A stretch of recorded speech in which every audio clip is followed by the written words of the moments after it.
नमो नमः। आत्मार्थं जीवलोके अस्मिन् को न जीवति मानवः। परम परोपकारार्थम यो जीवति स जीवति। इस जीवलोक में स्वयं के लिए कौन नहीं जीता, परंतु जो परोपकार के लिए जीता है वही सच्चा जीना है।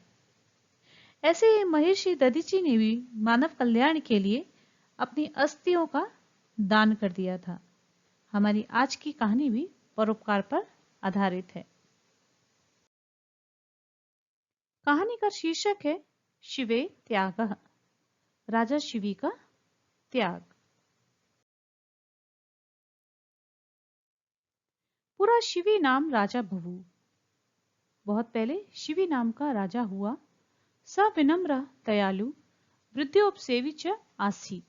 वह विनम्र दयालु और वृद्धों की सेवा करने वाला था। अहो रमणीयम एतत् उद्यानम। अरे यह उद्यान तो, बगीचा तो बहुत सुंदर है। एकदा इंद्र शिवे दयां परीक्षितुं शयनस्य रूपं धृतवान्।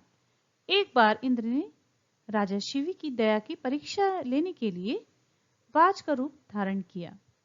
इंद्रस्य सहायतार्थं धर्मदेवा कपोतस्य रूपं धृतवान्।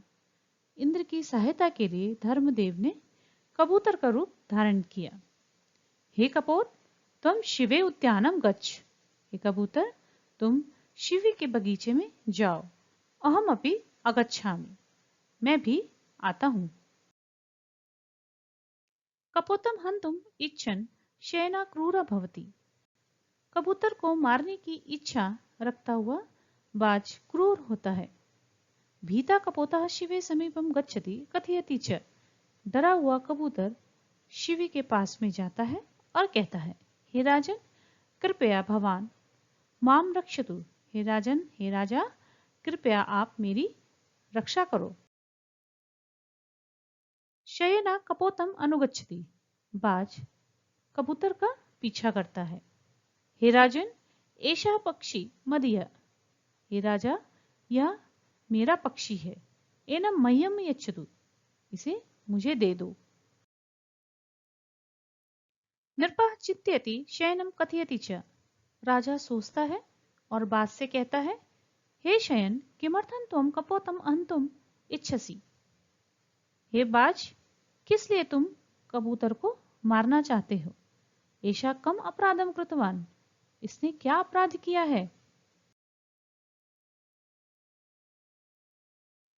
शयना नृपम कथयति। बाज राजा से कहता है, हे राजन, अहम कपोतम हत्वा तस्य मांसम भक्ष्यतुम इच्छामि। हे राजा, मैं कबूतर को मारकर उसका मांस खाना चाहता हूं। राजा क्षणम अचिंत्यत। राजा कुछ क्षण सोचता है। तदंतरम अवदत। इसके बाद बोलता है, यदि भवान मांसम इच्छति, यदि आप मांस चाहते हैं, तर्हि अहम मम शरीर मांसम यच्छामि, तो मैं मेरे शरीर का मांस देता हूं।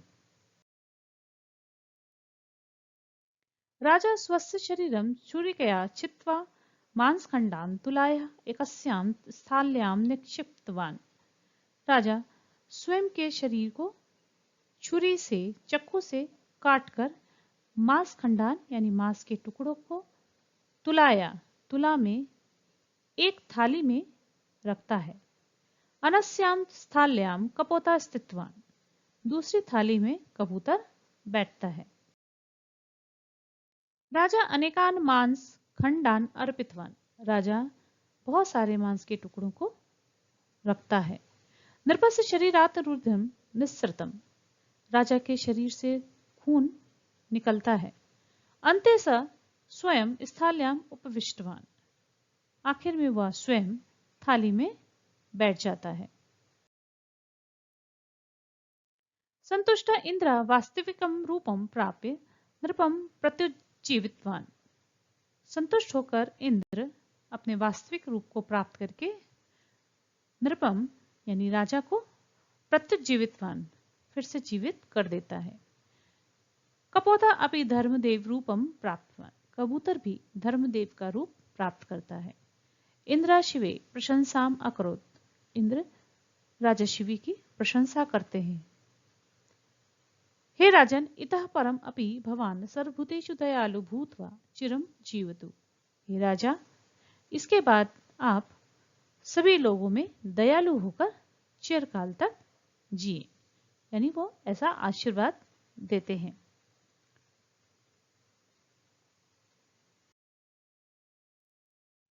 तो आप सबने देखा, अपनी शरण में आए हुए कबूतर को राजा शिवी ने शरण देकर उसकी रक्षा की। हमें भी अपने जीवन में परोपकार अवश्य करना चाहिए और अपनी शरण में आए हुए लोगों की मदद करनी चाहिए। ऐसे ही कहानियों को देखने के लिए वीडियो को शेयर करें, लाइक करें और सब्सक्राइब अवश्य करें।